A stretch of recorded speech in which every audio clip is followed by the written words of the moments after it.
The next one gets difficult I'm because sure. I had to post. I think I had to get something like, fuck, dude, 5,000 views before I made my first dollar. No kidding. Oh yeah, it took fucking 2.5 weeks to get my first buck. Wow. I Yeah, was it's like, crazy. Jesus Christ. And we're live, ain't we? Yeah. Yeah, I just realized that. So for those just dipping in, we were talking about Instagram recently. money. Yeah, Instagram money. So a while ago, Jerry got an invite to do like a bonus program on Instagram, paid Instagram Reels, and I got in on that about, I don't know, if you follow me on Instagram, whenever my first reel was, that's when it started for me. And it goes like it's like a bounty program. You've got like the first bounty program. They said I could make like $1,250. Right. And you get all excited and you're like, Yep. yeah. And then you realize, oh, you have to have 11 million total views to Right. reach that amount of money. And then Jerry was saying that once that bounty expires, your next one is harder to reach. Like you have to have whatever, just some absurd number of Oh yeah. of views to even get any money. And I think I'm at, it's like $24 and change right now is what I'm at with my reels. So hey, if you're watching or listening, go follow me on Instagram and click on those reels like repeatedly. Right. Click on them. Right. Watch them over and over again.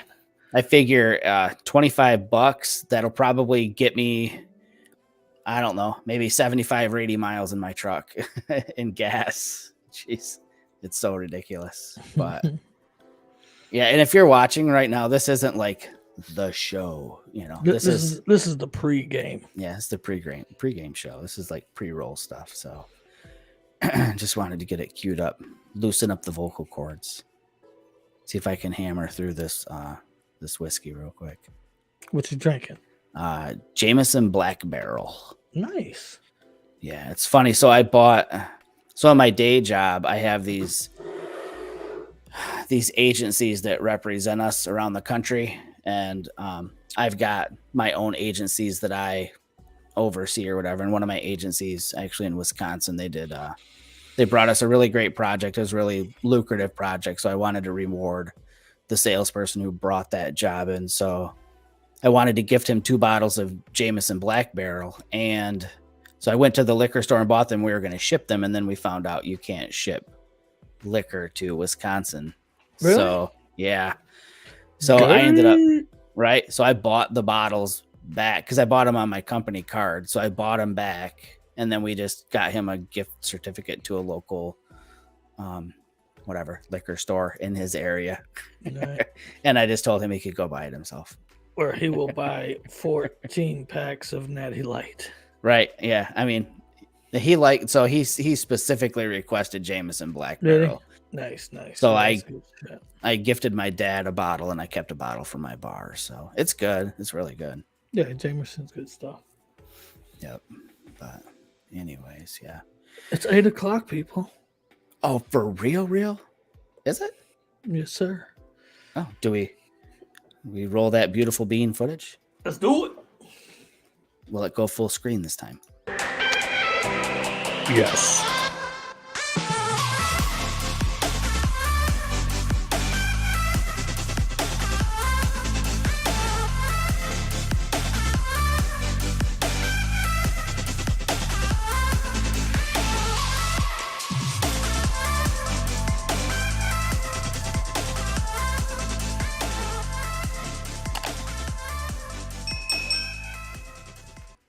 Yay. I need to fade that out. I think I need to like redo the intro and have it fade out. So it's not just ding, ding, boom, right. Here we are, staring at the camera. It needs to be like ding, ding, and then have you riding a bike. Oh my gosh. You know what? Let's do this, Jerry. Let's find some.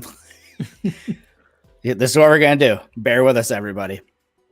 Jerry and I are going to find a tandem bicycle. We're going to wear short shorts and tank tops. And we're going to be riding down the boardwalk in Grand Haven, and that's going to be the ding ding. We'll go by and we'll wave. Oh, man. We'd never live that one down. Hello, everybody. All right. So we got Steve in the house. We got my sweetheart Shelly here. John Thomas. John. And we got Donna here. Duh. Captain Rick in the Wonder Van. He's not out shooting Rick? tonight in his happy van. Oh, you got a van? Yeah, dude. You got rid of the flex, Rick? Dude, he got a Sprinter van that he's all decked out into like a photo camping wagon. Nice. Yeah. Did you buy that from Jason Helmer? And Shelly said she'll shoot us on a tandem bike. No, you won't. It's not going to happen. Mr. Neil Weaver in the we got house. Neil here tonight. How's it going, buddy? Yeah. So I know it's been a hiatus. So Dwayne messaged me. Where is Dwayne? I'm disappointed Right? he's not here. Dude, you should be watching right now. I'm waiting for that comment to come in. Him screeching in on two wheels saying, I made it. He messaged last week just to check in and make sure you and I were okay, because I heard about that. Yes. took a little bit of an extended break from the show, but every once in a while you have to do those things. A little mental clarity. Because a week is not enough. Right. Hey, life gets busy sometimes. Everybody understands it for sure. But we're back. We got a couple of topics to talk about tonight. It's actually based on a couple of articles that Jerry and I were reading online on a couple of different photography websites. One article over on F-Stoppers, and I'm just curious too, how many people read like these photo websites? Blogs? Yeah, like it's kind of like reading the paper for photographers. I do every day. I check them for something interesting. I want to read them, but sometimes they just ramble on about shit I don't care about. You know what I mean? They try to get fancy with the wording and be funny, and I'm like, dude, just get to the point, man. I didn't come here for your humor, man. Then you're not the audience, buddy. So one was on Petapixel and the other one was on F-Stoppers, and we'll start talking about those here in a few minutes. But they were. So Rick said he does sometimes. So that's good. I know I get, here's the thing. I don't want to read the news, especially, we're not even going to talk about it tonight, but especially, with all the bad stuff that goes on, I don't want to read the regular news. No. I want to read about things that interest me or bring me joy or that I can learn from. So, and I don't read everything on these photography sites. I cherry pick the stuff that I think I might be interested in. And you're right. Sometimes I'll start digging into these articles and I'm like, are you just trying to be a little bit loftier about a really basic subject than you need to be? Yeah, like some of them articles are way longer than they actually have to be. Well, I can't say anything about that. I'm a little wordy myself. I mean, right. If I write something, it could probably be 3 paragraphs, but when I'm done writing, it's like 3 chapters. Right. The one thing I do read a lot of is like places I would like to photograph. Yeah, you know what I mean? Like I've been reading a lot about the like the caves in China. Oh wow, yeah. Have you seen that stuff lately? Yes, that's going massive on? caves. Yeah. Some of that stuff, they got their own ecosystems down there, and fascinating. There's I forget what it's called, Sun something. It's one of the bigger ones in China, and there's some really cool lighting down there. So that's what I wanted to ask you next. So are you reading it because it's interesting because you're interested in like the ecology and the geography, or are you reading it for sure. Or are you like, damn, I want to go shoot there? It's both. I mean, it's interesting stuff, you know what I mean? And and as a landscape photographer, I mean, you like beautiful things, you know what I mean? For sure. And definitely. And it's pretty cool to see some of the images those guys capture down there. Yeah. What a cool gig. Stuff. What a gig some of these Nat Geo guys have, that they're dangling from a rope 100 feet up in the air, a quarter of the way down a hole in the earth, that has a rainforest in the bottom of it, taking photos. That's pretty cool. Right. Definitely. But so, well, let's just kind of jump into the first article a little bit.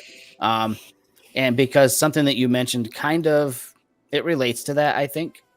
So I'll just pull this up on the screen really quick here. And this was the article over on F-Stoppers.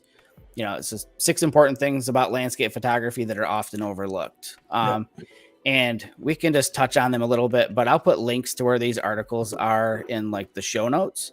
But, or you could just swing over to F-Stoppers. I think it might be one of today's stories. But one of the things that you mentioned, though, was, you're doing research about a place you want to shoot.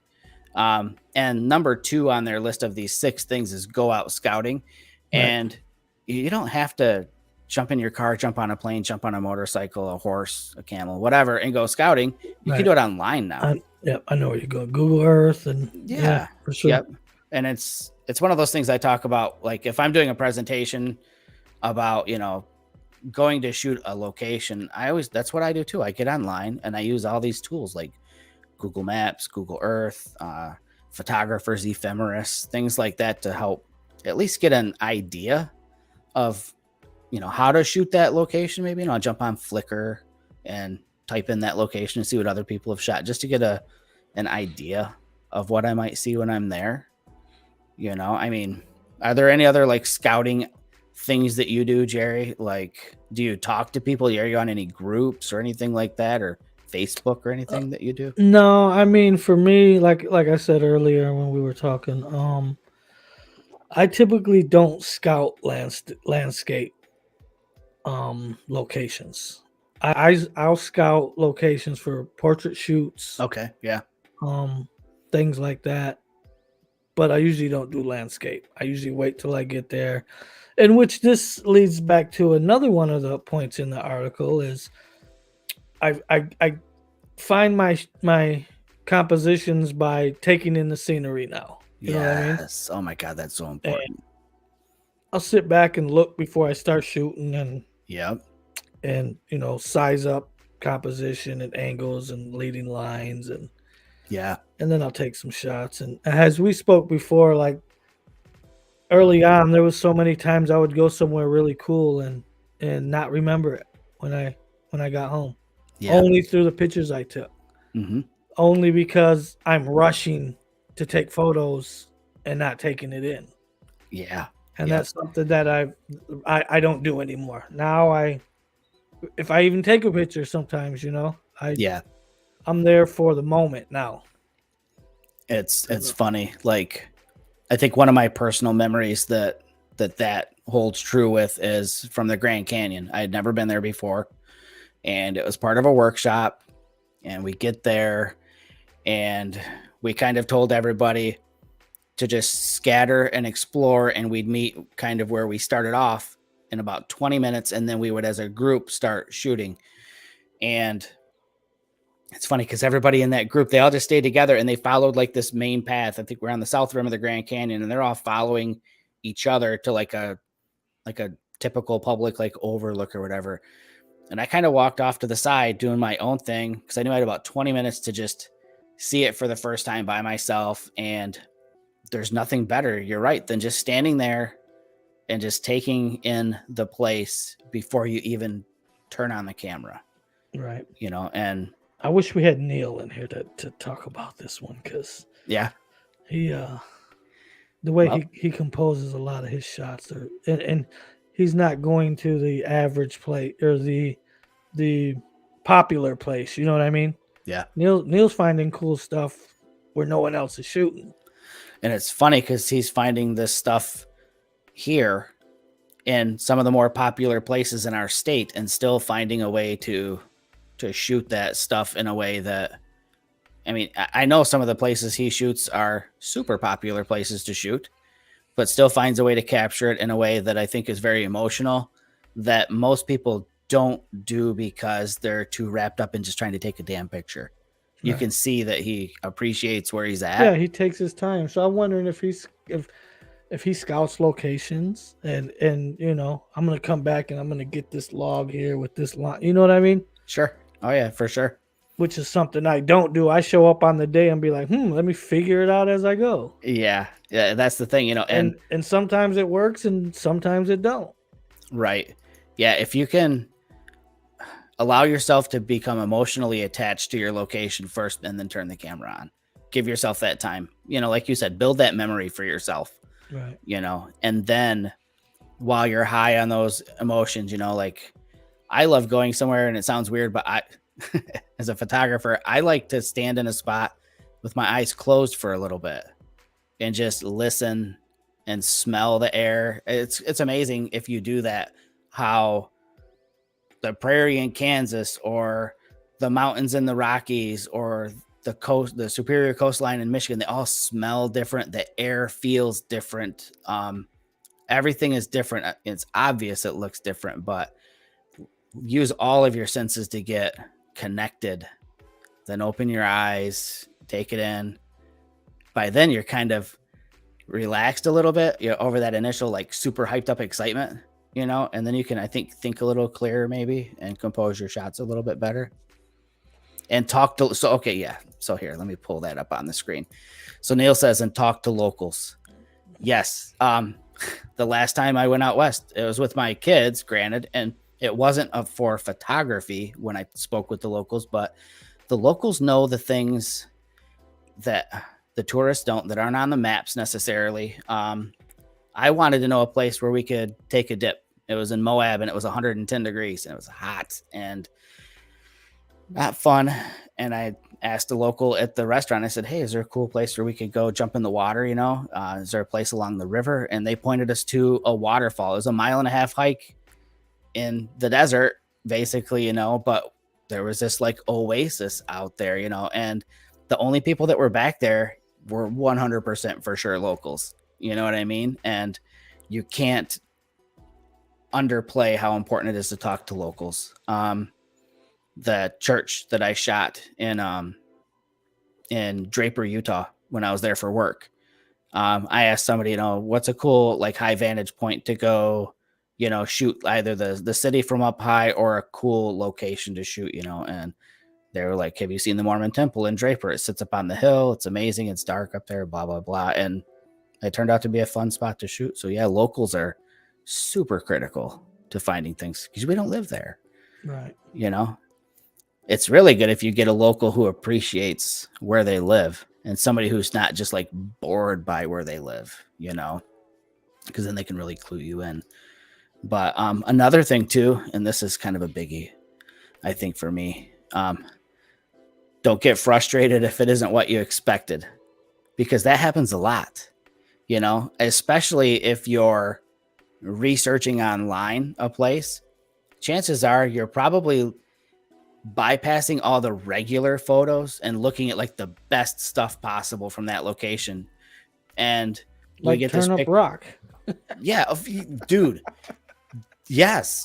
That's the perfect example for here in Michigan. Everybody thinks that, oh shit, I can just walk up on the shoreline and just snap a photo of Turnip Rock because it's this cool structure, that nobody realizes. Well, it's private property to get to it unless you kayak, to get to it, or unless you swim. I don't know if you can even wade to it, but it's a long way to get there. And you gotta understand that things aren't always what they seem, and especially if it's going to be, if you're going to Zion or Rocky Mountain National Park, you're looking up all these photos, you're seeing stuff that was taken. And if you're, as photographers, we're gravitating towards probably the better looking photos, not the average photos, but like they're taking the best time of year, the best time of day, the best light, great clouds, great foliage, whatever, and right. When you get there, it might not be exactly what you saw online, or we're not taking into account that, people post-process, and enhance things. So when you get there with your eyes, it might not look like what you're expecting, but it's a good opportunity to kind of just, push yourself to do better in challenging situations. Your turn to talk. I'm taking a sip. Right. My mouth's getting dry. I agree, man.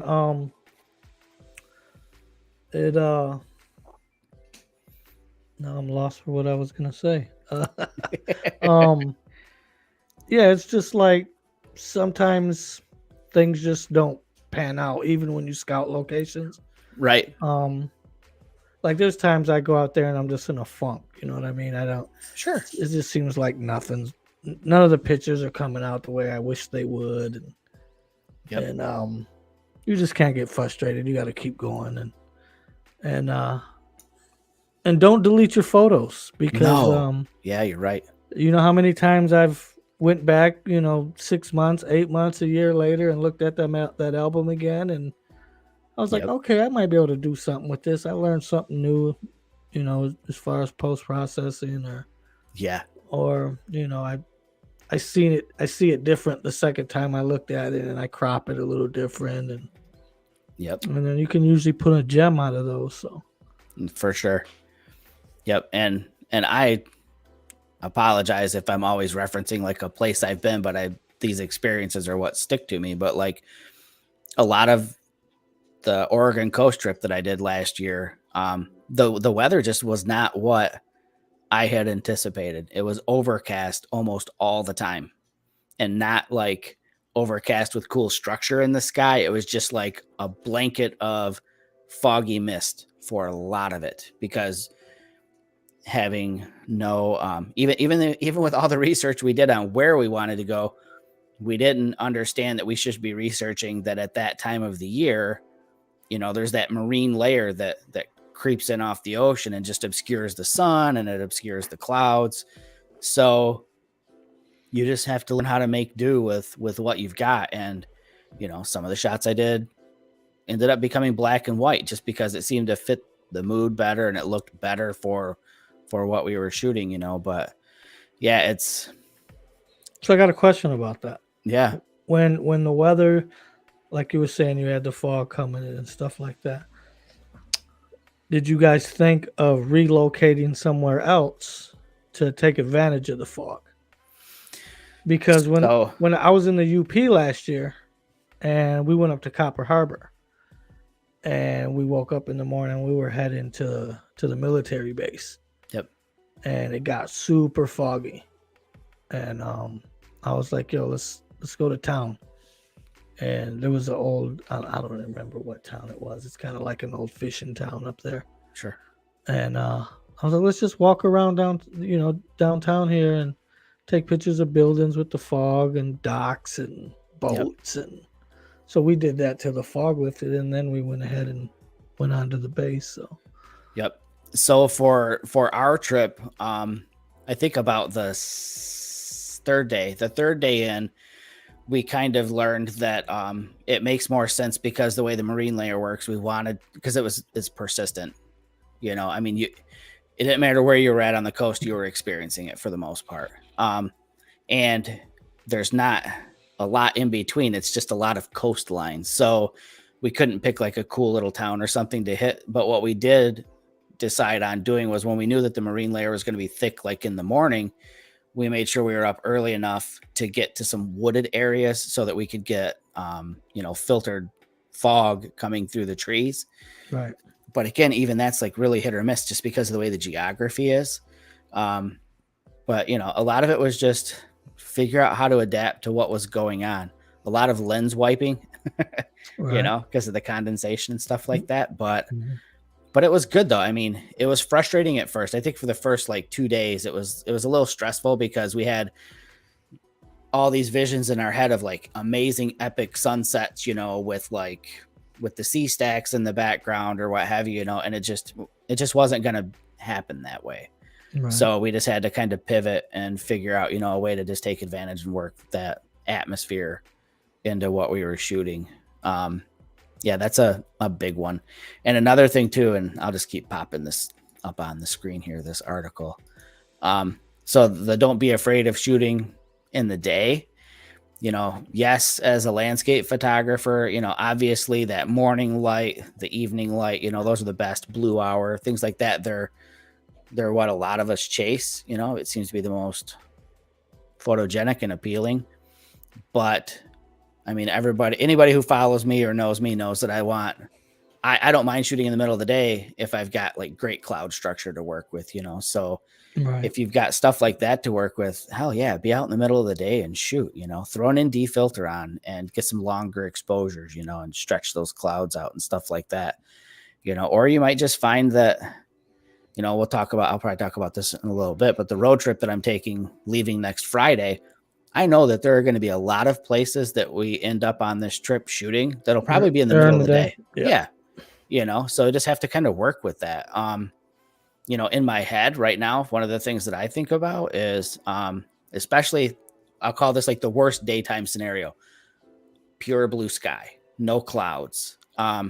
Those are great to convert to black and white and turn on the red filter, like in Lightroom, and make that blue sky black and you get these wicked contrasty scenes, that's just a way to take advantage of a less than ideal, situation. or look for shadows. Yeah, hard lines from Yeah. shadows. Yeah.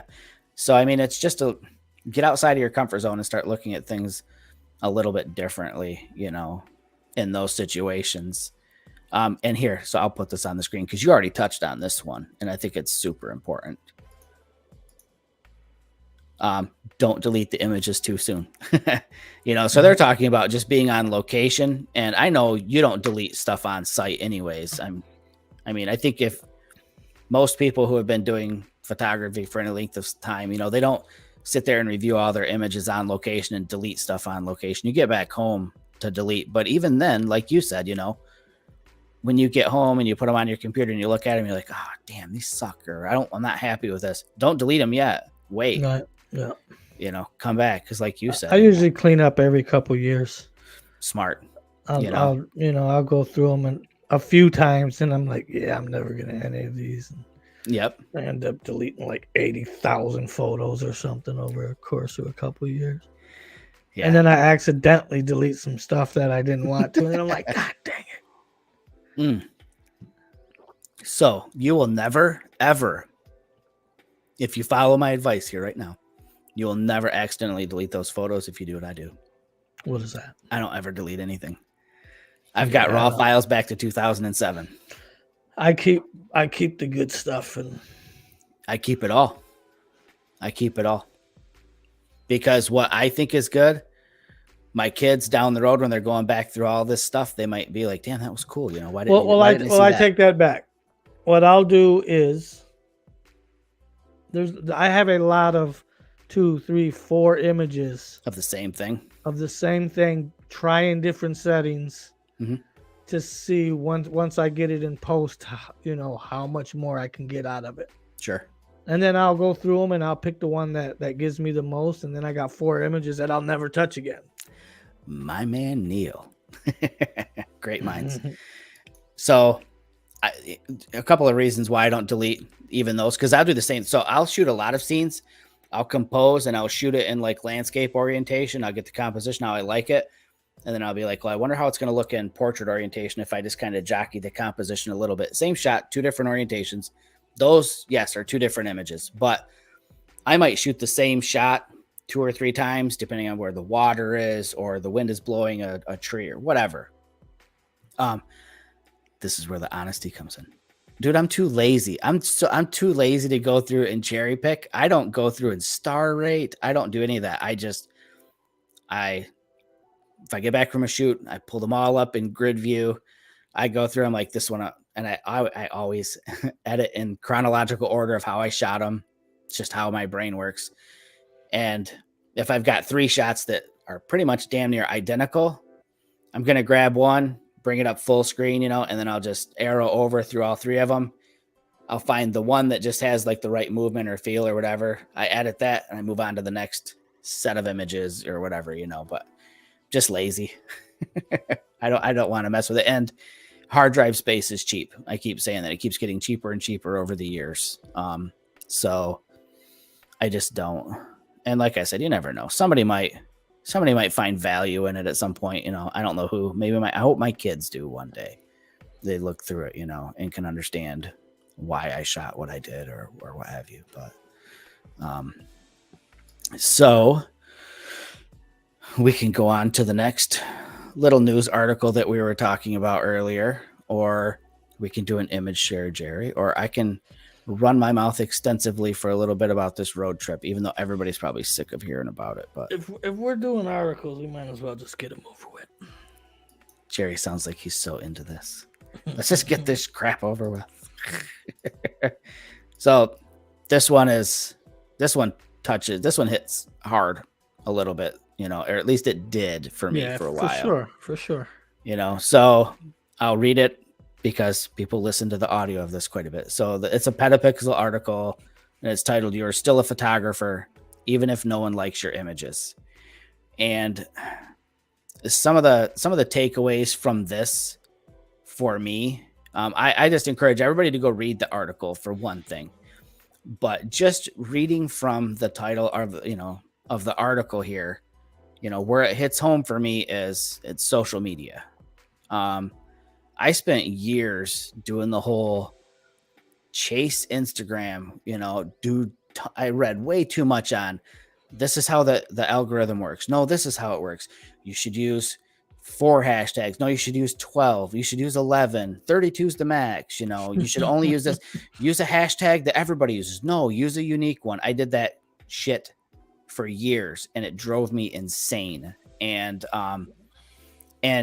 there were times where I would post a photo that I thought I loved it. I'm like, okay, I don't often think I'm a great photographer or anything, but every once in a while I'll get a photo. I'm like, yeah, you know, okay, I'm okay. I'm pretty good at this, you know? And then I'll get like 5 likes. And I'm like, what in the hell? Like, fuck this, you know, I'm done. I can't take this. I hate this, you know? And I was letting social media determine whether or not I enjoyed what I was doing. And I was doing it for the wrong reasons. And the article just kind of harkens back to like, why did I start taking pictures in the first place? Because I loved it. I loved making these photos. And at some point, social media and that little, you know, endorphin rush you get from seeing a little heart next to your photo changed why I was doing it for too long. Yep. And I know you and I have had conversations over the years, dude, where it was like, you know, you would be like, I'm deleting everything, I'm starting over. Yeah, or you were like, you know, I'm just going to do portraits because, you know, this is because you would always say, I want to do portraits because this is what I like to do. Well, a lot of that had to do with the algorithm when you're mixing things up, and then your fan base changes, and it was a mess for me, man. I finally had to get to the point where I'm like, you know what, I'm doing what I like. I don't care about anybody else. Yep. When I started really shooting, I was shooting junk. And when I mean junk, no, when I mean junk, no, I mean like garbage. I was shooting dumpsters and raggedy ass cars and broken down buildings and houses. You know what I mean? Yeah, I do now. and that stuff wasn't popular. But I go take a picture of a lighthouse, and all of a sudden, you know, everybody's liking my lighthouse picture. I'm like, what the? So that's kind of what got me, you know, waterfalls. Everybody likes waterfalls. Everybody likes sunsets. I wasn't doing that in the beginning. Yep. In the beginning, I was shooting what I'm shooting now. Yes. But nobody liked it then. Yep.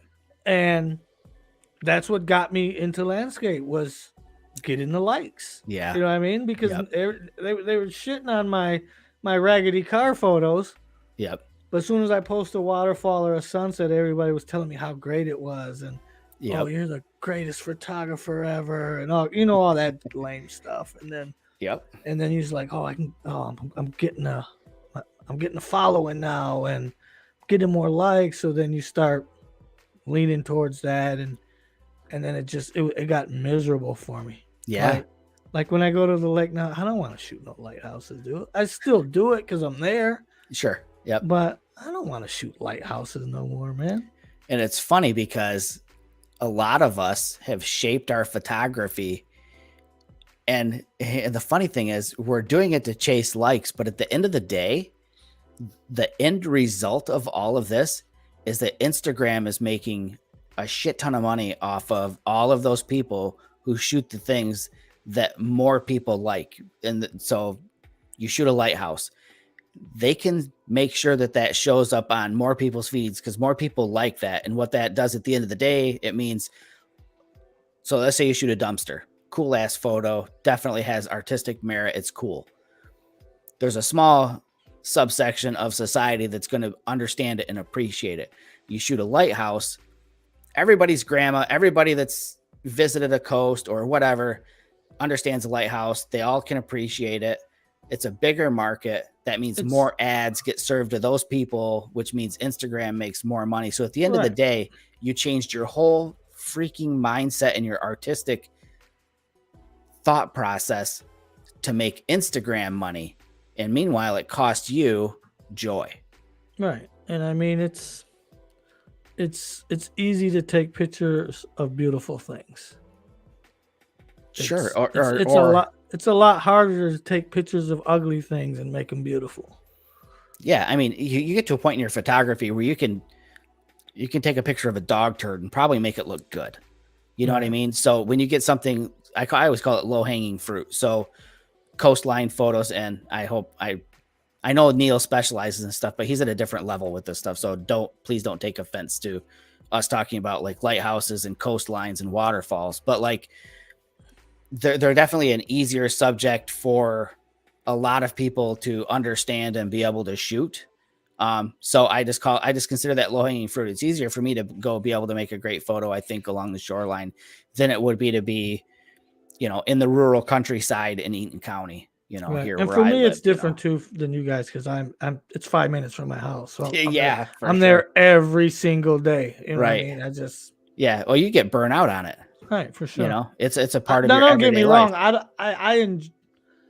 I enjoy doing it because I enjoy being at the lake. Mhm. You know what I mean? Sure.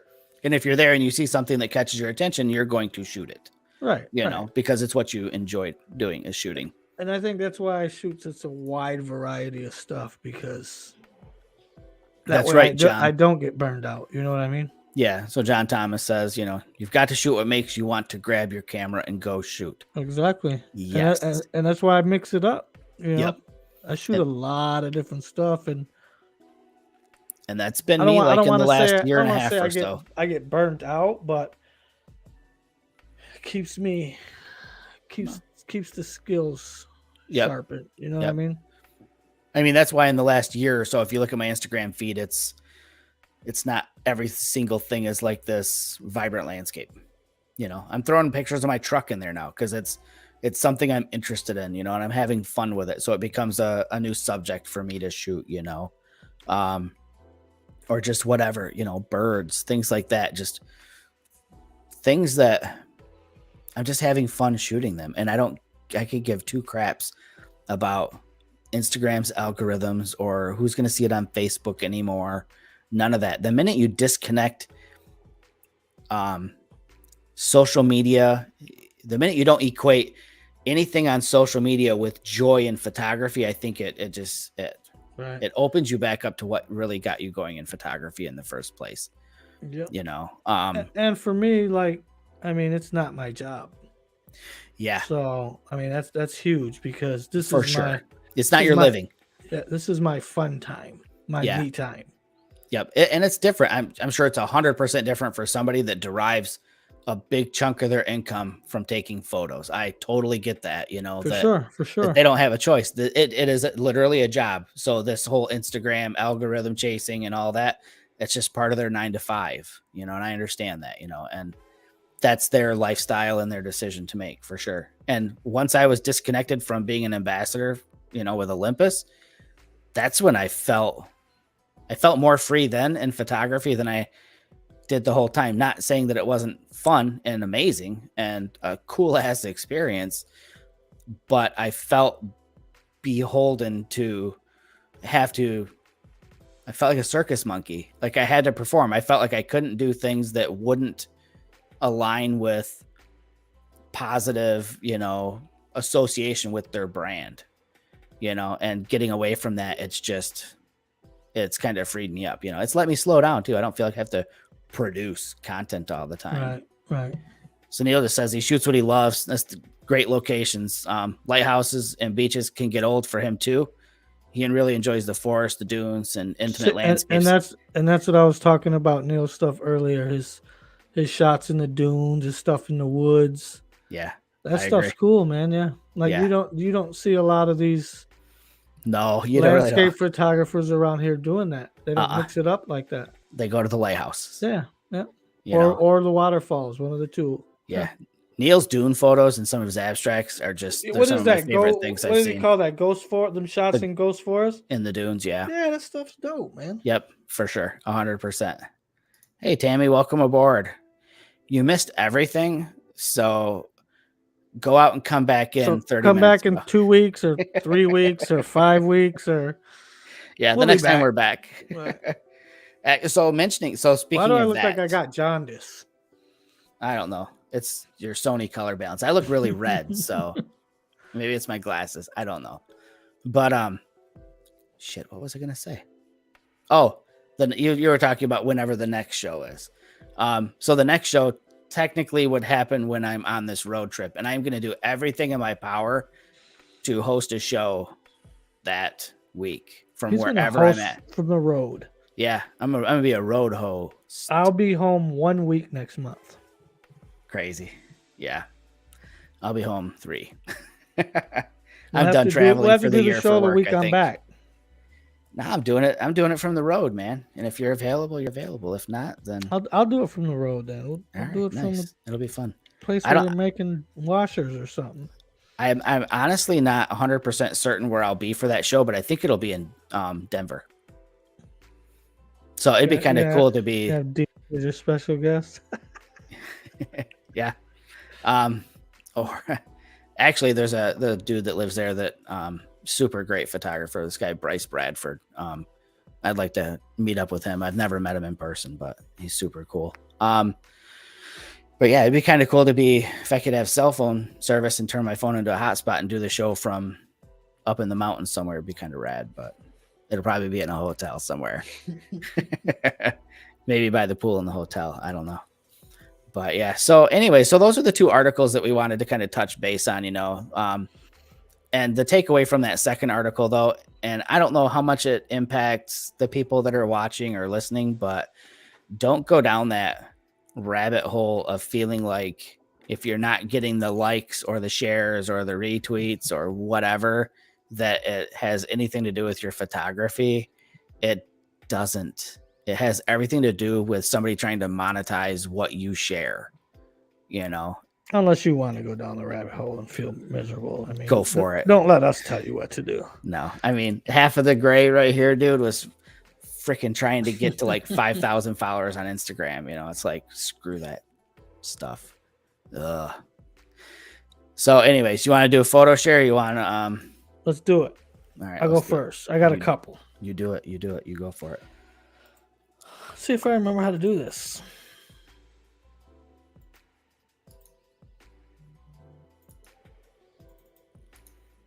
Just like that. Or did I share it too early? So I have a few lighthouse photos, of course. I was in the next parking lot over when Jerry shot that. So I took this only because I wanted to show the scale of the Badger. Good call. That's a big ass boat. It's a big Ship. boat. Whatever you want to call it. It was raining actually. This Horrid. actually really cleaned up really nice because the raw image is miserable looking. Yeah, it doesn't look as horrible out as it was in the Oh movie. yeah, it was bad. It was misty and you couldn't see it. Good thing they put dehaze into Lightroom.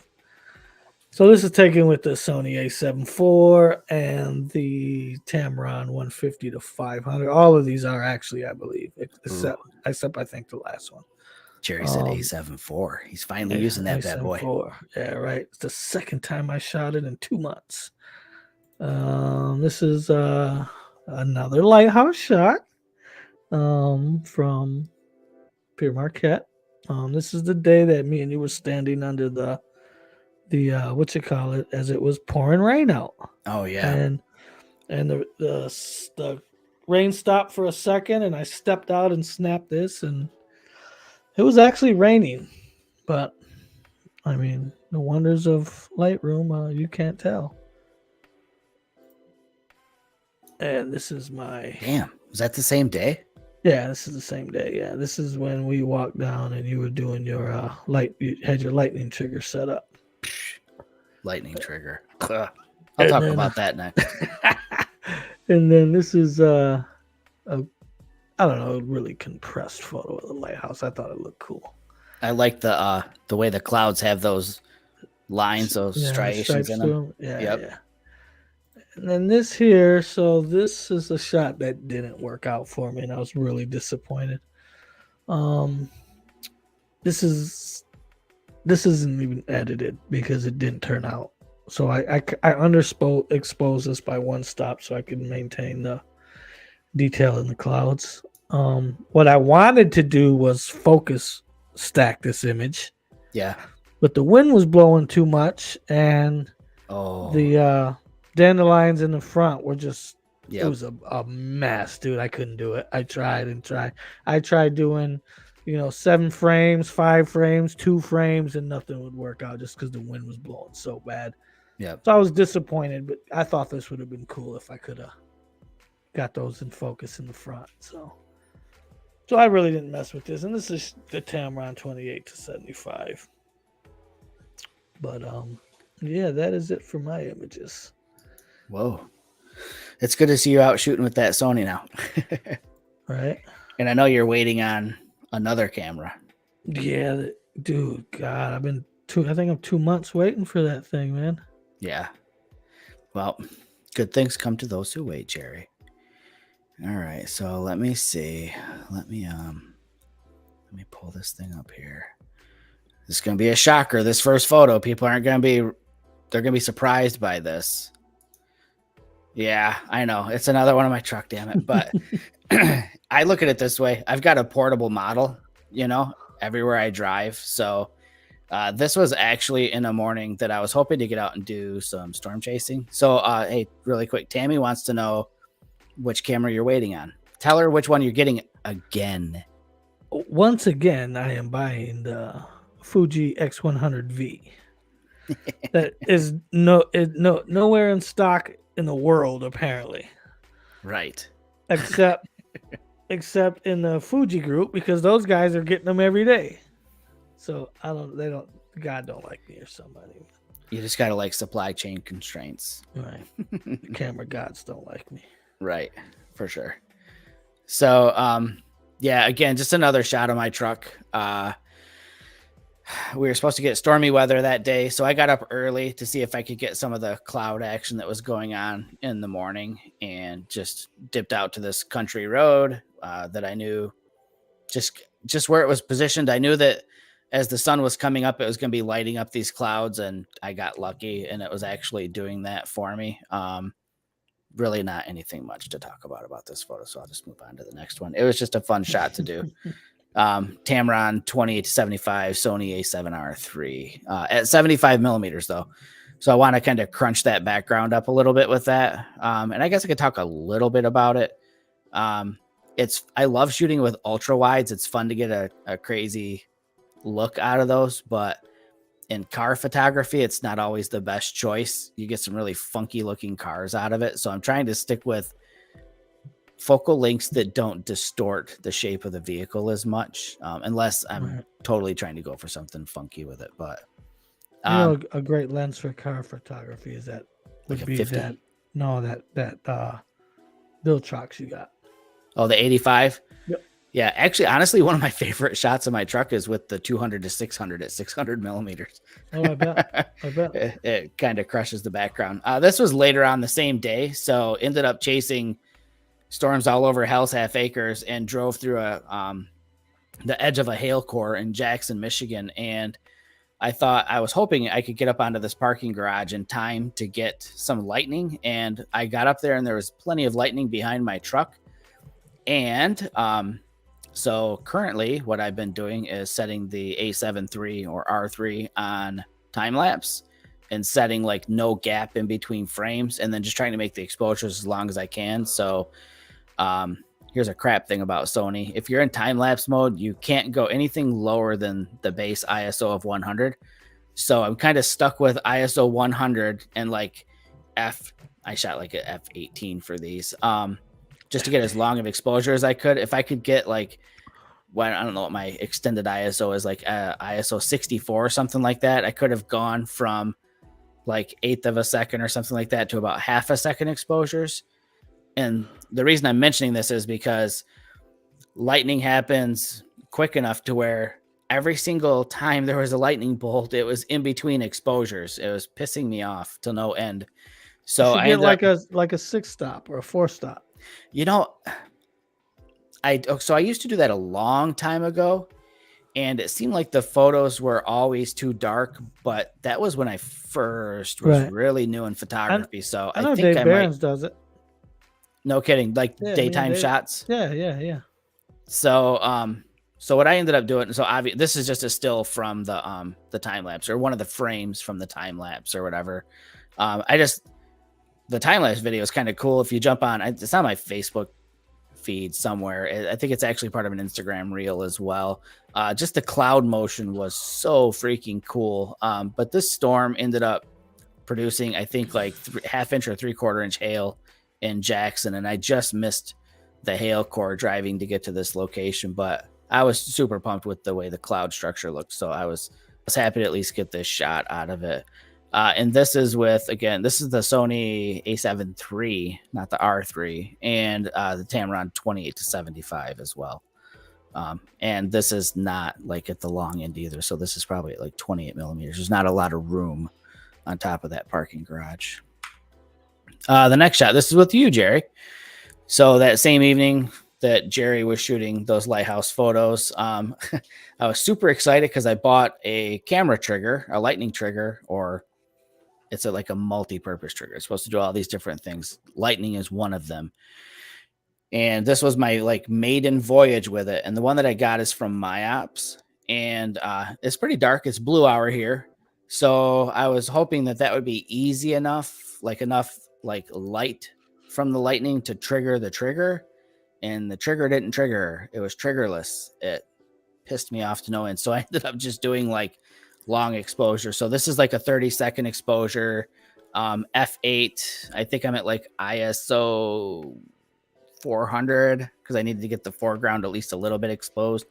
No post-processing, straight out of the camera here. But again, I ran a time lapse and I think I missed several like super cool lightning shots that night because they happened in between frames again. So if anyone watching or listening has experience with the Myops trigger and are successful at actually photographing lightning with it, I'm totally open to any suggestions you might have. But so far, it's like $175 turd. It did not work. So I'm taking it on the road trip that I'm taking next week. If I do come across some stormy weather, I'm going to give it another shot then as well. But this is the Sony A7 R3, and this is the Tamron 75 to 70 to 180, and this is at 180 millimeters as well. So the next few shots are at Kensington Metro Park. I don't remember if this was the day before or the day after we hung out. Excuse me, but I went to Kensington and it was like a cold, rainy, windy day, and I just needed to get out and shoot. I just wanted to shoot some wildlife. So this is the A7R3 Tamron 200 to 600. And this is just a tree swallow, but this is ISO 12,800. And that's how dark it was and how gloomy it was. And the reason the ISO is cranked as high as it is because I had my camera set at 1/1000th of a second shutter speed, just because it's a big ass lens. Holding it steady isn't the easiest thing, even though it has image stabilization, but it was also windy. So any movement in the trees, I wanted to be able to freeze that. And then also if the birds were moving, I wanted to be able to freeze that as well. Next shot, common yellowthroat. Not like a very rare bird, but they're super cool looking. And again, Tamron 200 to 600 at 600 millimeters. I'm on auto ISO, so I think this was like ISO 5000 on this one. Just fun little birds to watch and try to shoot. They move around quite a bit, so you only get like a split second to shoot them. Another sandhill crane. Again, just all of these are just bird photos, and a lot of it was just me really just getting more hands-on time with that big 200 to 600 and getting to understand, the best technique for holding it steady and how to, track little critters that are moving around and all of that. You got a monopod? I do have a monopod. And I actually did bring the monopod. So this is on a monopod. So I take that back. So these are all on monopod shots. But even on a monopod, you're still not as steady as you are on a tripod, but you're definitely steadier than just hand holding. I use the monopod as well, like kind of like a walking stick. And if anybody's curious about the monopod that I'm using, it's one from Vanguard that I put a ball head on the top of so that I can at least pivot it around a bit.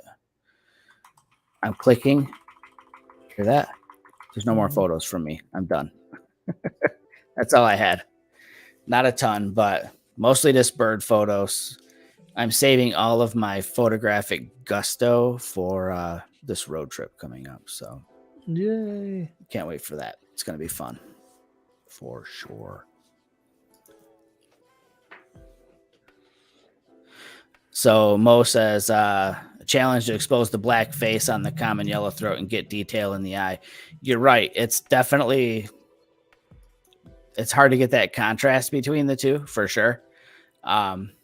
But I think that it's probably a little bit of a combination. So this is how I meter. I like to do center weighted metering. And because I'm more concerned with exposing for my subject, I know if you're using like matrix metering, it wants to evaluate the whole scene and you're probably going to lose detail that way. If I wanted to really, really, really nail it, it would probably be like spot metering, but I hate spot metering because I'd like to conserve a little bit of the background as well. Thank you, Tammy. And thank you, Neil, very much. We appreciate it. It's good to have you on, Neil. I don't know if you've watched the show before or not, but it's cool to see We need to get him on the show. Yeah, hey. We talked about it before, remember? We just gotta get this guy on here. Everybody needs to see get Neil's ourselves work out here. So for you people who aren't from Michigan, if you've, I'll just say this, chances are, if you live outside of Michigan, you may have seen billboards in your state talking about Pure Michigan and visiting Michigan and stuff like that. There's a very good chance you've seen Neil's work. I think the one I saw, I said in Grand Rapids yesterday, the Northern Lights. I think it was Whitefish Point, maybe. Yeah, no, it was Eagle Harbor. I think Eagle Harbor. Yeah, I've seen one of Neil's shots. I think I was in. Shit, this is a big spread here. I swear to God, it was either in LA or in Philadelphia. I don't know which one, but it was I've seen ads. I've seen Pure Michigan billboards on both sides of the country. And I know I've seen Neil's photos outside of the state. So It's pretty cool. So anyways, if we can get Neil on, I think it'd be a treat. Everybody would get a kick out of that. For sure. How open he is to something like that, but we'll pester him and see if we can get him on. He said he would come on. I talked to him about it before. Well, good. So we're going to hold his feet to the fire on that one. So I guess that could probably be it. Again, I won't go in depth about it tonight, but I do have a big road trip, 3,000-mile road trip. The route is pretty extensive. It's going to take me from, actually, I'll just pull up the photo really quick. I'll show everybody what this route is going to look like for those who may be curious about where the heck Jamie's going to be. Let me pull that up here. I don't know how well this will show, but it's worth a shot. And I know I've put this out there before on the socials, but I'm always open to suggestions for places along this route for people to suggest. I'm doing the big lasso here. So going up through Illinois, through Wisconsin, across Minnesota, across South Dakota.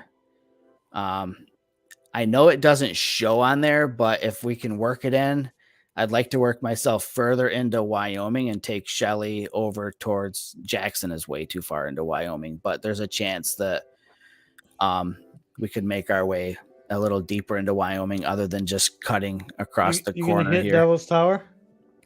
I don't know. It's kind of straight over from here a bit, or like maybe up in here. Nothing is off the table. I'll just say that simply because this is just like a rough outline of what I thought about. Anything is in the realm of possibilities. I've got 8 days to make this trip in.